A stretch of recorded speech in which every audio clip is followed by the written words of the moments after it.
Hey guys, it's Kelly here with another Coffee in Christ. As we approach this Thanksgiving of 2020, I wanted to use my recent blog post and find a way to take that message and encourage you guys so that tomorrow we might have hearts of thanksgiving as opposed to hearts of frustration and angst and anxiety and fear and all the things that I know most of us are encountering right now. So my sorry, brain damage. I'll play that card anytime I can't think. Those of you who know my medical condition, I'm joking, but I'm also serious. Anyway, I have trouble with words sometimes. Sometimes I'm just being normal me. Anyway, I digress. So I am going to talk about this latest blog post that I wrote called Out of Reach. And the verse that I used in this post is Isaiah 55:9, which says, "For as the heavens are higher than the earth, so are my ways higher than your ways, and my thoughts than your thoughts." So I started with a picture of my 2-year-old. She is a climber. She is a crazy woman, and she is a determined little thing. Nothing like her mother. Anyway, I think I'm getting what I gave to my parents when I was a kid. The picture is of her with a chair that she pushed to reach the highest cabinet that we have in our house, that we have hidden a candy jar in that she discovered. And she pushed that chair over and is on her tippy toes doing all that she can to get to that candy. I think this is a perfect picture of what we do in our lives, especially in times of uncertainty or not just things that are happening globally, but in times where we are not getting what we want or what we think we need.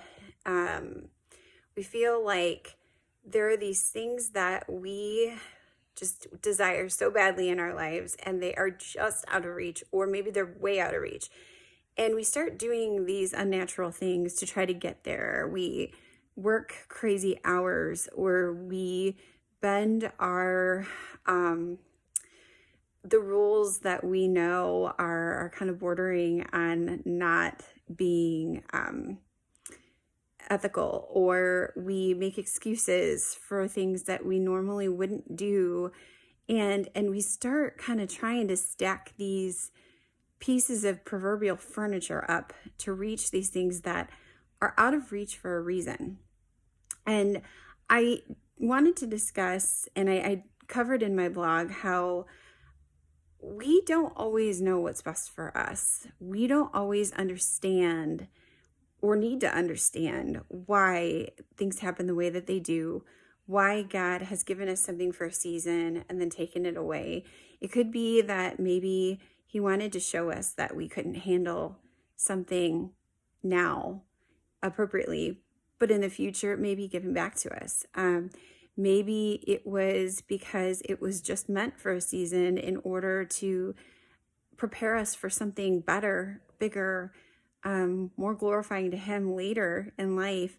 I don't know. I mean, in my circumstances, I have no idea why I got this condition, these chronic conditions that I have, other than, I mean, the blessing that's come from that is that I have been able to make these videos. I have been able to spend time on my blog. I have been able to be at home with my children and spend more time with them and be more involved in their lives and in the lives of my husband, more committed and really in my marriage, more focused on learning and growing in Christ. I've written a book. I have done things that I never would have thought or considered doing before, because my life is so different.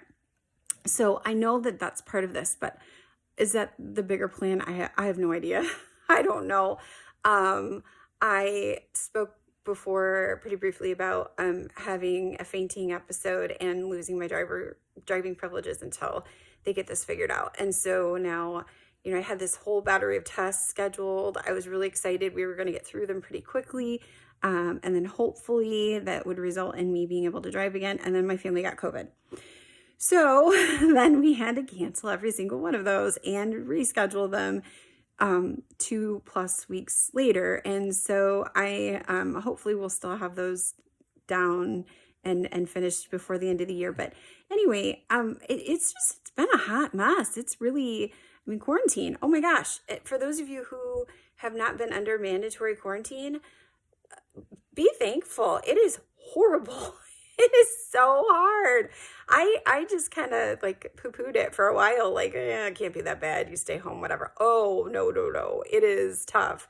It is tough to not be able to leave your home. It is tough to be in a home with the same 5 of us all together and attempting to quarantine 2 individuals with 2 other little individuals who want those other individuals. Oh my goodness. We are so glad that's over. But now I can't drive, so I'm still kind of quarantined. But anyway, so all of this really random, weird stuff to say. I hope that as you engage tomorrow, however you see fit safely with your families for Thanksgiving, that you reminisce on 2020, on the chaos and the craziness and just the oddness that we've experienced this year, and find ways to turn it into a blessing. Find ways to look at it from a different perspective and to see that this is God working. It's God working in our country. It's God working in our homes, and it's God working in our hearts. He's working. He's involved in this. He's bigger than this. He's higher than anything that's happening right now. And we can grow and change and be blessed through it all. So I hope all of you have a fantastic Thanksgiving tomorrow. I hope everyone, again, as always, that you are being safe, that you're staying safe, that your families are well. And if not, we consistently pray for those who are sick and just struggling during this time. So know you are in our prayers, and we love you all. I love you all, and I will see you soon. Bye.